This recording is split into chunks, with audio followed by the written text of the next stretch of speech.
Okay, all right. I do remember N-word bagel lady. So this is a fantastic story. I don't know what state it's out of, but this is an actual, and we're gonna see this is a transgender man, so it's a woman, and you're gonna see how she ruined her life, and now she has to cling to something because she's not getting recognized. Part of the wonderful story to complain about for a transgender person is everybody not accepting them as the gender that they suppose that they are now. So once you take that away, as this woman seems to have lost, she seems to be, recognized as a white guy, which is what she wanted all along, or what she felt she is. Now she has to find a new way to be a victim. And the way she's doing that is by saying, life is easier now that I'm a man than when I was a woman, and women are treated so badly, even though I'm still a woman. So she has found a new avenue to be like, look at me, even though I got exactly everything I wanted. And I say people are looking at me as a man. It's actually still not good enough because, I now understand how bad it is and how much privilege I have as a white man.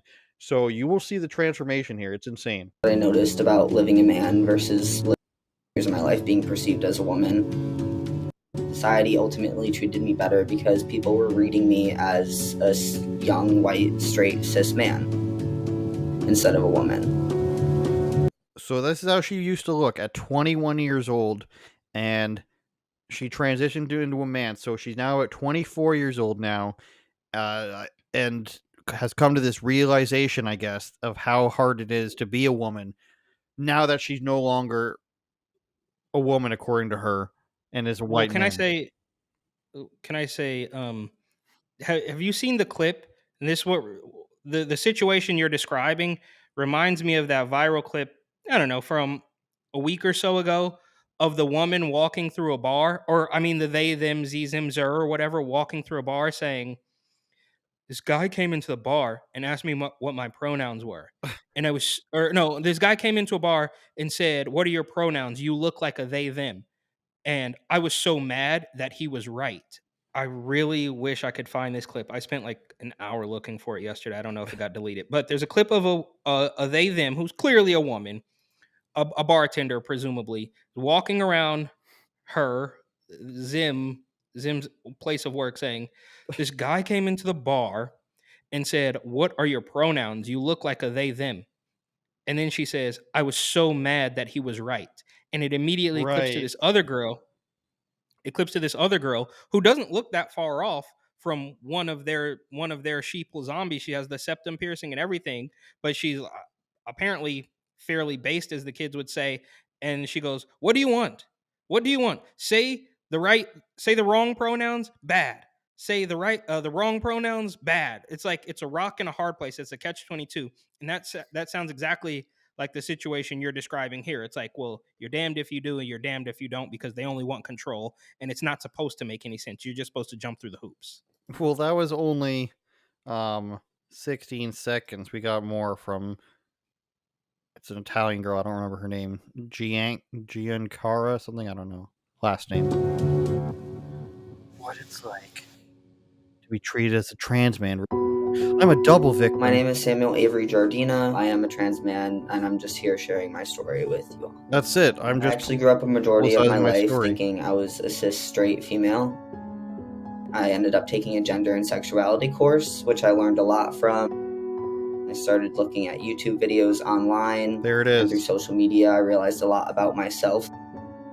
And that's when I officially came out as transgender in April of 2020. There it is, Eric. This poor young girl, even though adult, made her own decisions, can't feel too bad, took a gender studies course, for lack of remembering what it was exactly called, gender and something studies, and watched YouTube videos. Took a gender studies course and watched YouTube videos and realized she was actually a man born in a woman's body and had to go undergo intense hormone therapies and surgeries. Looks like a double mastectomy to me. I don't know what's going on downstairs. Is that not the most unintentionally revealing thing of this whole video? Yeah. And like I mentioned to you off air, it's like they keep they keep saying the quiet part out loud. Presumably, this carbon-based life form went to Yukon. I don't know if you noticed like the Connecticut stuff in the background. So, Right. look, I don't want to draw too many conclusions, but this person took some courses or took a course because it only takes one and a handful of YouTube videos. So to literally, I mean, this is what you have. Oh, crazy right wing conservative nut jobs talking about how colleges are indoctrination camps, and then you have this person quite literally saying, "Oh yeah, I took a college course and watched a YouTube video, and then I realized I needed to mutilate my body." Right. It's dark. Privilege that I have in society now. Prior to coming out, I forced femininity on myself so much that I dressed a lot more feminine. I wore dresses, I did my makeup, I had my hair down. And so I experienced a lot of sexism from men who looked at me like an object. Like at bars, they couldn't even keep their hands to themselves. They would make degrading comments about my body. And for me, it was a lot harder at the time because that was a body I didn't want to be in.